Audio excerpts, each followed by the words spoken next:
Hey kids, and welcome to the show. Today I'm going to be talking to you guys about 3 little words that are extremely powerful in a man's vocabulary. Hey, I'll be right back with you. But take a second, like, share, subscribe, ring that bell, and most importantly, head down to the description, click on that link for Scars and Stripes Coffee, and you can support our channel right there. Thanks so much for stopping by. Hope you enjoy the rest of the show. It's really easy. It's I don't know. The power of I don't know is probably something that I have experienced more than anything else in my life. Mostly because it took me a long time to admit to myself that I don't know. I'm the type of person that doesn't like help. I don't like asking for help. I want to do it myself. You know that kid that says, I want to do it myself. And oftentimes when you want to do it yourself, you don't request advice from someone who knows what they're doing. When I started this YouTube channel, I just grabbed an old phone and started screaming into a camera. I didn't know what I was doing. The moment I was able to say, I don't know, I had some recommendations and I was able to move some stuff around. That goes with everything we do in our life. Sometimes it's as simple as saying, I don't know. I was having a conversation with my wife yesterday, and we were talking about some plans that we need to go purchase some materials for to build a couch. There is some math in there that I don't understand. I understand it, but it's a lot of work. And I just looked at her and said, I don't know. And a couple times yesterday, I said, I don't know. I will find out. When I was in the Army, the drill sergeants used to say, it's okay to not know. It's not okay to learn something and then just ignore it. The example is, the drill sergeant teaches you something, and he says something, and you don't know the answer. Your response should be something to the effect of, this soldier has been instructed but does not know the answer, and I will find out and report back to you immediately. Something to that effect. Because when you tell him, I don't know, you're letting him know where you're coming from. Oftentimes I speak with professionals, and I have a lot of skills. I'm competent in plumbing, electrical, and carpentry, but there's still some stuff I have questions about. So I hire people to do things.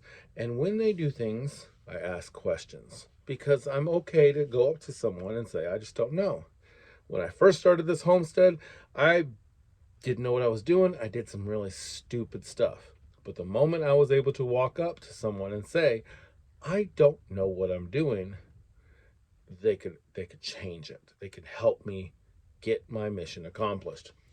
The perfect example out here was our house, or our living arrangement has been on temporary power, like on a temporary power pole for years. And mostly because the power pole that I put at the house was poorly done. It was done in haste, it was done with inexperience, and it was done without direction. I finally talked to the contractor at the power company and said, I don't know how to get this power pole done. What do I need to do? It was as simple as, oh, let me go to my truck and give you the blueprints that they should have given you at the power company. I didn't know to ask.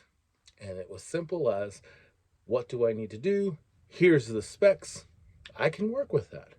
And I put up this power pole, and it is beautiful, and it is providing wonderful power to our homestead. So that's what I'm saying. The power of I don't know. Real men can say, I don't know. Because when you're trying to fake yourself through something you have no idea about, everybody knows that you don't know what you're doing, and they start to lose respect for you because, in a sense, it is deceit. When you tell somebody, oh yeah, I can fix that, and you go in there and you try to fix it and you just make it worse, that's a form of deceit. Sometimes you just can't do things. Sometimes you can't purchase the materials.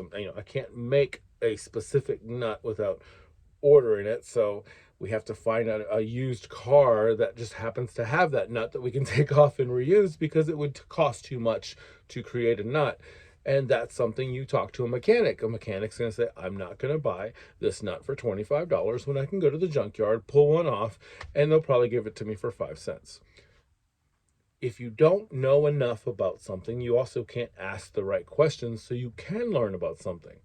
And that's the statement that I've learned this year. And it's to look at somebody and say, I know a little bit, but I don't know enough to ask any smart questions. Can you talk to me on a level that is way below where you think I am? Because I really have no idea, and I'll tell you to speed up. It's okay to do that. It's also okay to tell people when you have a little better working knowledge of things. An example of that, I went to the hospital. I can look at the ER staff and say, I've been to nursing school. I remember most of the vocabulary. Talk to me the way you would talk to a colleague or a peer. If you say something I don't know, a word I don't understand, I will stop you. And then you get some really good information. And they're not trying to dumb it down.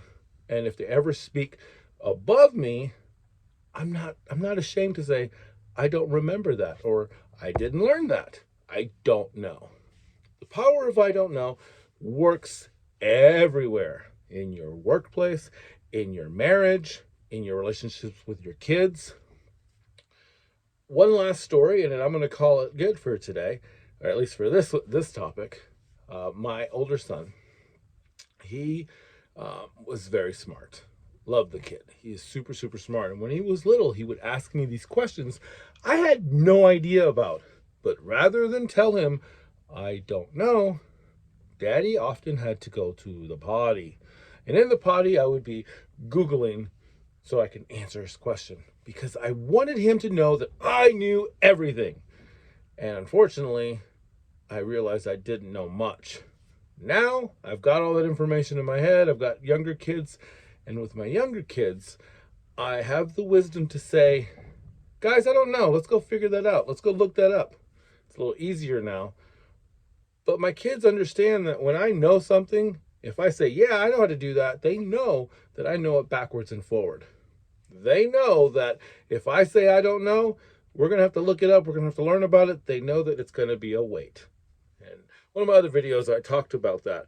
We have 3 answers to every question in our house. Yes, no, and wait. Never say maybe, because maybes turn into yeses usually.